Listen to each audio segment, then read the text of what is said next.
बिस्मिल्लाहिर्रहमानिर्रहीम, अस्सलाम वालेकुम नाज़रीन। मैं इमरान खान हूँ। ये बहुत अहम वीलॉग है, गौर से सुनिएगा। एक नया प्रोपेगेंडा शुरू किया जा रहा है, उसमें कुछ पाकिस्तान के ताकतवर लोग भी मौजूद हैं और उनके अलावा पॉलिटिकल पार्टीज भी मौजूद हैं।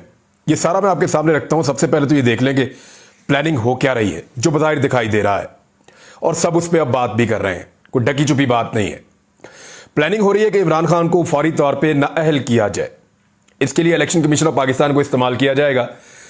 अदालत उज़्मा इस किस्म का, सुप्रीम कोर्ट ऑफ पाकिस्तान जो है वो इस किस्म की ज्यादती वहां से इतनी जल्दी हो नहीं सकती, मुमकिन नहीं है। यानी ये इस तरह की चीज होगी जैसे जुल्फिकार अली भुट्टो का अदालती कत्ल किया गया था। अब तो ये भी कह रहे हैं पीएमएलएन के लोग कि इमरान खान को फांसी पर चढ़ा दिया जाएगा, लेकिन जुर्म नहीं बता रहे। उनका यह कहना है कि कुछ ओवरसीज पाकिस्तानियों ने जो फंडिंग भेजी है उसकी बुनियाद पे एक पार्टी को भी फारिग कर दिया जाए, इमरान खान साहब को भी नायल कर दिया जाए। हालांकि फॉरेन फंडिंग का एलिमेंट नहीं है, ममनुआ फंडिंग है। मुख्तसर से जुर्माने पे यह मामला कानूनी तौर पे खत्म हो जाएगा।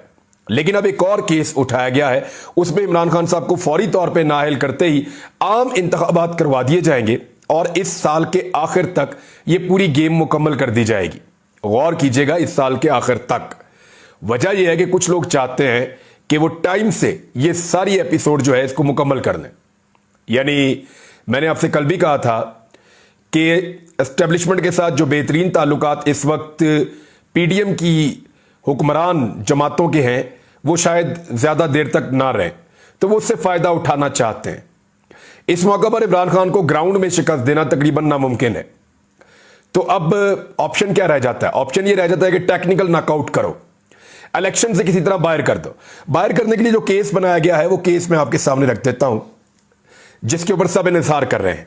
वो ये है कि तोशाखाना के जो तहाइफ की तफसीलात छुपाने के मामले पर स्पीकर कौमी असम्बली राजा परवेज अशरफ ने एक रेफरेंस इलेक्शन कमीशन को भिजवा दिया है। वो जाकर इलेक्शन कमीशन को मौसूल भी हो गया है। उन्होंने कहा कि इमरान खान की नाअहली का रेफरेंस इलेक्शन कमीशन को भिजवा दिया है और जराए ने यह बताया है कि रेफरेंस में स्पीकर कौमी असम्बली ने कहा है कि साबिक वज़ीर आज़म इमरान खान ने तोशाखाना से लिए तहाइफ अपने असासों में जाहिर नहीं किए और ना ही उन्होंने तहाइफ भेजने की रकूम की तफसीलात गोशवारों में जमा करवाई हैं। तो इसलिए उन्होंने कहा कि फौरी तौर पर इसकी समाअत की जाए और आइन के आर्टिकल 62(1)(f) के तहत इमरान खान को नाअहल करार दे दिया जाए। उन्होंने अपने असासे छुपाए हैं। इमरान खान साहब ने क्या तोशाखाना से जो तहाइफ लिए या कोई तोहफा लिया उसको अपना असासा बनाया था? बड़ा सवाल यह है। इमरान खान के बकौल यह है कि उन्होंने वहां तोशाखाना से एक चीज ली, बेच के पब्लिक के ऊपर लगा दी। उन्होंने उसको अपना एसेट बनाया ही नहीं। उन्होंने वो चीज खरीदी और बेच दी और वो पैसा जो है उसको पब्लिक पे लगा दिया। उनके असासों में इजाफा नहीं हुआ, तो इसलिए उन्होंने इसको असासे के अंदर जाहिर नहीं किया। अब ये टेक्निकल चीज है, लेकिन यहां देखना पड़ेगा कि इससे पहले जितने वज़ीर आज़म को सदर पाकिस्तान जितने भी रहे, उन तमाम को जितने भी तोशाखाना के अंदर तहाइफ मिले हैं, उन तोहफों का उन्होंने क्या किया है?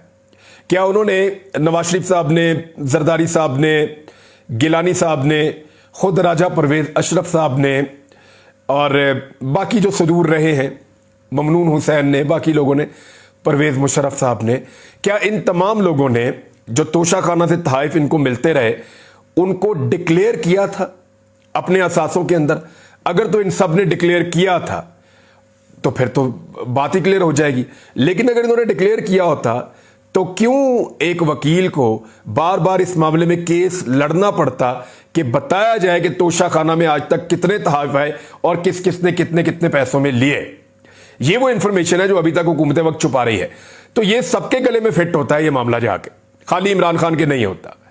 तो इमरान खान को नाअहल करवाने की हर कोशिश की जाएगी और फिर कोशिश की जाएगी एक सौदेबाजी के जरिए से नवाज शरीफ की अहलियत वापस लाई जाए। और यह भी मुमकिन है कि सिर्फ मरियम नवाज को अहल करवा दिया जाए, इमरान खान को ग्राउंड से आउट कर दिया जाए और नवाज शरीफ भी सियासत के मैदान से आउट रहे, लेकिन वो अपनी बाहर बैठकर पॉलिटिक्स करते रहे और वो वजीर आजम ना बने। यह भी एक प्लानिंग हो सकती है इमरान खान को रोकने के लिए। अब एक और बहुत ताकतवर लोग हैं जो ये चाहते हैं कि इमरान खान का जो सियासत का किस्सा है वो इस साल के इख्तिताम से पहले पहले उसको इख्तिताम पजीर कर दिया जाए। लेकिन अभी भी लोग कहते हैं इमरान खान को सियासत नहीं आती, हालांकि उन्होंने एक ऐसा सियासी दाव चला है जिससे उसने अपने मुखालिफिन को चित कर दिया है। 9 हलकों से खुद ही इलेक्शन लड़ने का ऐलान कर दिया। अब ये एक नई सूरत हाल है, वो खुद उम्मीदवार है और सबकी नजरें उनके ऊपर है। फिर दोबारा पॉपुलैरिटी की वेव बनेगी, तो उस वेव में एक लीडर को नाअहल करना जरा मुश्किल होगा, खास तौर पे सोशल मीडिया के इस दौर में। अब सोशल मीडिया को कंट्रोल करने के लिए एक बहुत बड़ा जाल बिछाया गया, एक बहुत बड़ी नेटवर्किंग की गई है सोशल मीडिया को कंट्रोल करने के लिए। वो मैं आपको बताने लगा हूं कि गेम हुई क्या है। ये एक कियानी फैमिली है और ये जेलम में रहा करते थे पहले। इनका एक 17-18 साल का बच्चा है जो अपने स्कूल लेवल के ऊपर ही पाकिस्तान तहरीक इंसाफ से वाबस्ता है। यहां छोटे छोटे बच्चे हैं अंडर मैट्रिक, वो सारे पाकिस्तान तहरीक इंसाफ के नारे भी लगाते हैं।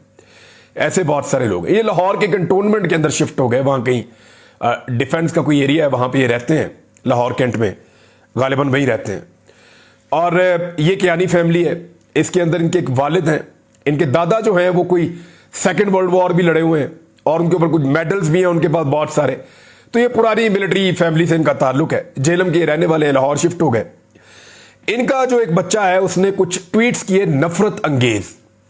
एक ट्वीट उसने, एक 50-60 फॉलोअर्स है, इसके ज्यादा फॉलोअर्स भी नहीं है, 100 से कम है।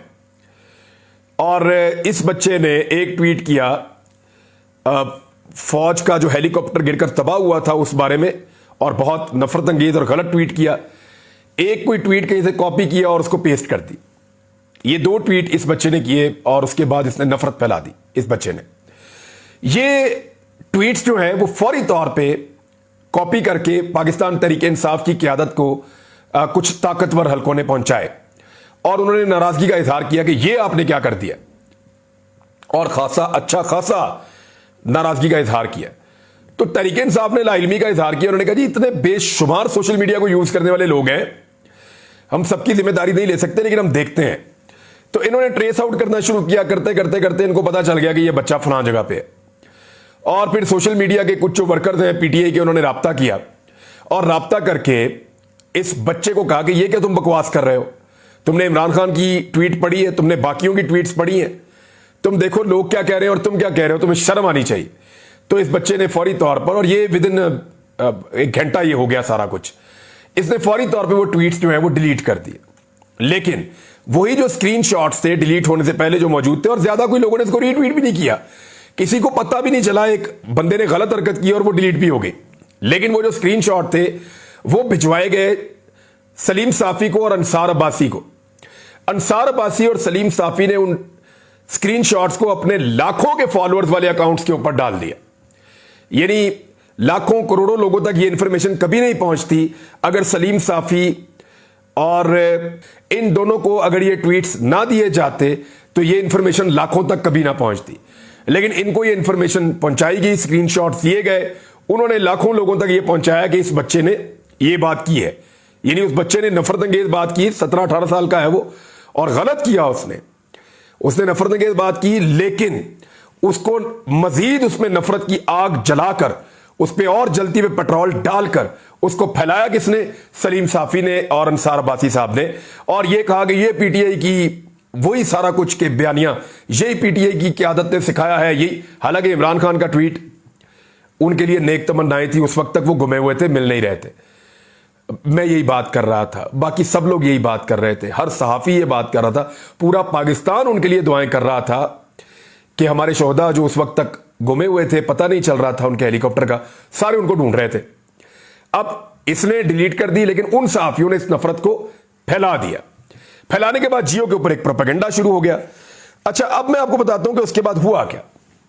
उसके बाद यह हुआ कि रात को 2:30 बजे कुछ गाड़ियां आई सरकारी, और उन्हें घर से इस बच्चे को, इसके बाप को और इसके भाई को उठा लिया रात को 2-2:30 बजे।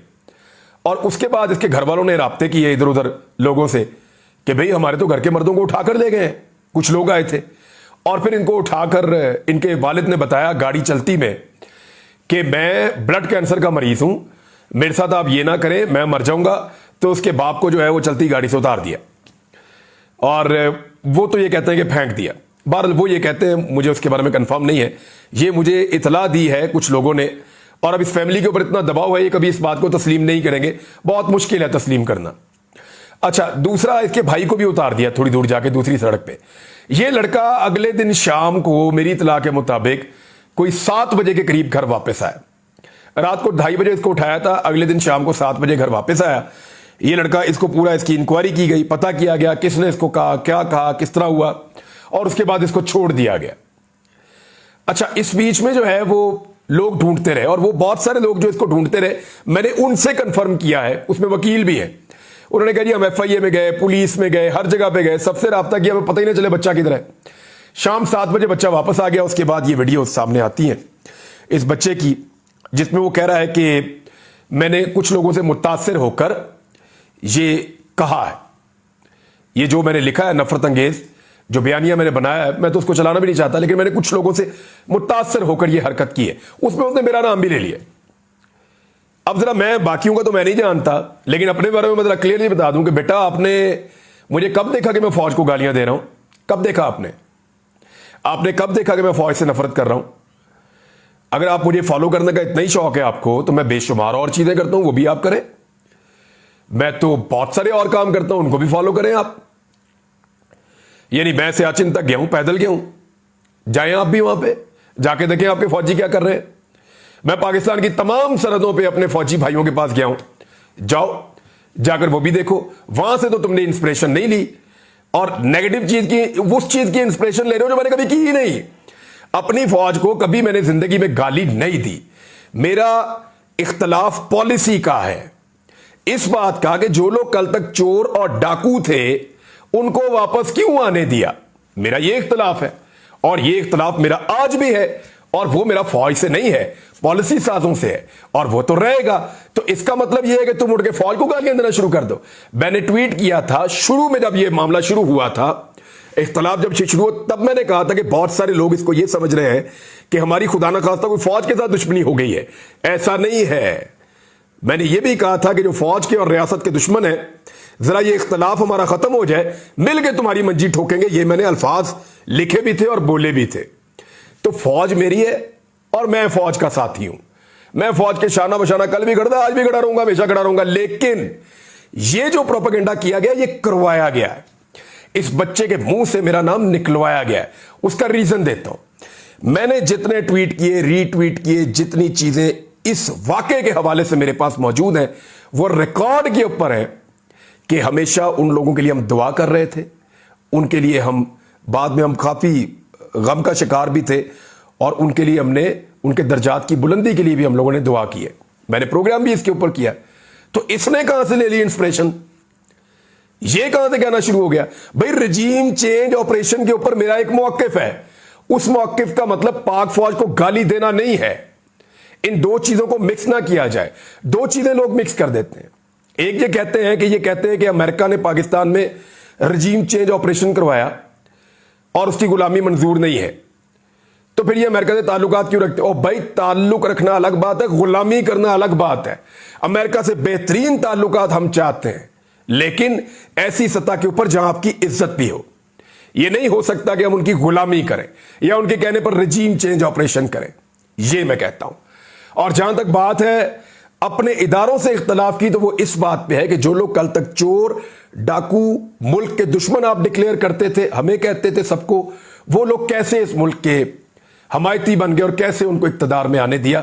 उन लोगों के रिकॉर्ड केसेस हैं, मुल्क को लूटा हुआ है, रिकॉर्ड मौजूद है, आपके पास फाइलें सबके पास मौजूद है। ये कैसे हो सकता है कि वो लोग हमारे मुल्क को चलाएं? ये हम सवाल उठा। यहां पे फौज को गाली कहां दे रहे हैं हम? ऐसा नहीं होता। अब ये बच्चे ने मुझे और किसी चीज में फॉलो नहीं किया, और एक ऐसी चीज में फॉलो किया जो मैंने कभी जिंदगी में की नहीं। ये किया क्यों जा रहा है, जरा इसके ऊपर आप गौर करें। और जियो न्यूज को इसके ऊपर इस्तेमाल किया जा रहा है। सदर आरिफ अलवी से आप राब्ता करें और उनसे पूछें कि उनके साथ क्या हुआ, उनको क्यों नहीं जनाजे में शिरकत के लिए जाने दिया गया, पता करें। ये एक्चुअली एक माहौल बनाया जा रहा है कि सोशल मीडिया को, और खासतौर पे पाकिस्तान तहरीक इंसाफ का जो सोशल मीडिया है, या एंटी रजीम चेंज ऑपरेशन जो वॉइसेस हैं उनको बंद कर दें। और अब ये एक चीज मिल गई है, इसके जरिए से बंद करें। और जियो इसके ऊपर सबसे ज्यादा काम कर रहा है, और PMLN की हुकूमत इसके ऊपर सबसे ज्यादा काम कर रही है कि दबाओ इन लोगों को, दीवार के साथ लगाओ इन लोगों को, इनका मुंह बंद कर दो और बोलने के काबिल ना छोड़ो। ये कोशिश की जा रही है। लेकिन ये एक छोटे से मामले को, हालांकि बात बहुत नफरत अंगेज है, और इस तरह की दर्जनों ट्वीट्स पड़ी हुई हैं, दर्जनों बयानात पड़े हुए हैं जो PMLN से जुड़े हुए हैं। ना इस बच्चे को इमरान खान फॉलो करता है, ना पाकिस्तान तहरीक इंसाफ का कोई लीडर इस बच्चे को फॉलो करता है। लेकिन मेरे पास ऐसे दर्जनों प्रूफ मौजूद हैं जहां पे फौज को गालम गलोच की गई है और उन अकाउंट्स को मरियम नवाज और पीएमएलएन की लीडरशिप फॉलो करती है। आ जाए मैदान में, मैं दिखा देता हूं। उनके ऊपर तो कभी ऐसा रद्द-ए-अमल नहीं हुआ, उनके ऊपर तो कभी ये सारी चीजें नहीं हुई, उनके ऊपर तो कभी इस नौयत की धमकीबाजी नहीं हुई जो यहां पे हुई है। एक्चुअली जो अगला प्लान है ना, ये उसकी ग्राउंड बनाई जा रही है। कोशिश ये की जा रही है कि जो आवाजें मौजूद हैं रजीम चेंज ऑपरेशन के खिलाफ, उन आवाजों को बंद कर दिया जाए। और बंद करने के लिए लोगों के जज्बात से खेला जा रहा है। कोशिश की जा रही है कि यह साबित किया जाए कि ये फौज के खिलाफ बात कर रहे हैं या शोहदा के खिलाफ उनकी तौहीन कर रहे हैं। ऐसा नहीं है। उस बच्चे के अमल की सब मजम्मत कर रहे हैं। कोई ऐसा नहीं है पाकिस्तान में जो मजम्मत नहीं कर रहा, और जो लोग ऐसी बात करते हैं वो गलत बात करते हैं। ऐसा नहीं होना चाहिए। और इस बच्चे से जो बयान दिलवाया गया है, मैं फिर कहूंगा कि जो बयान इस बच्चे से दिलवाया गया है वो उससे भी बड़ी ज्यादती पाकिस्तान के साथ की गई है। यानी आप क्या साबित करना चाहते हैं? क्या साबित करना चाहते हैं? क्या पीडीएम बना देंगे आप पाकिस्तान तहरीक इंसाफ को? मरियम नवाज ने तो खड़े होकर नारे लगवा दिए थे कि ये जो दहशतगर्दी है इसके पीछे वर्दी है। उस पर तो इतना गुस्सा नहीं आया था। इमरान खान ने तो ऐसी कोई बात भी नहीं की, उसने तो ऐसी कोई बात भी नहीं की। लोग तो सिर्फ सवाल पूछते हैं, लोग तो जानना चाहते हैं कि भाई पाकिस्तान इन लोगों के हाथों में कैसे गया, और ये सारी पॉलिटिकल पार्टीज बगैर किसी एल्फी के कैसे इकट्ठी हो सकती हैं। सवाल ही पैदा नहीं होता कि कभी ये पॉलिटिकल पार्टी, और अब तो सारी चीजें तकरीबन खुली हैं। अभी नहीं होंगी तो आने वाले चंद सालों में यही सियासतदान और यही इदारों के अंदर बैठे हुए लोग ये किताबें लिख लिख कर बताएंगे कि फलां ने फलां को फोन किया, फलां ने फलां को बुला के मुलाकात की, फलां ने फलां से मिलकर ये किया, और ये सारी चीजें खुल जाएंगी आने वाले सालों में। जब ये चीजें खुल जानी है तो मेरे ख्याल में लोगों को उतना धोखा दिया जाए जितना लोग हजम भी कर लें। बेशुमार चीजें मैं वायरल करना नहीं चाहता, मैं नहीं चाहता कि मेरे इदारे की तस्हीक हो, लेकिन ये पीएमएलएन ने इससे कई दर्जे आगे बढ़ के उनकी लीडरशिप के अपने अकाउंट्स ने ये किया है। लेकिन वहां पे तो कभी ऐसा गुस्सा नहीं आया। ये एक्चुअली गुस्सा नहीं है, ये एक्चुअली रद्द-ए-अमल नहीं है। एक्चुअली ये क्या है? ये प्लानिंग है जो अगली कार्रवाई डालने जा रहे हैं इमरान खान को नाअहल करने की सूरत में। अब तक इतने, अपना ख्याल रखिएगा। अपने चैनल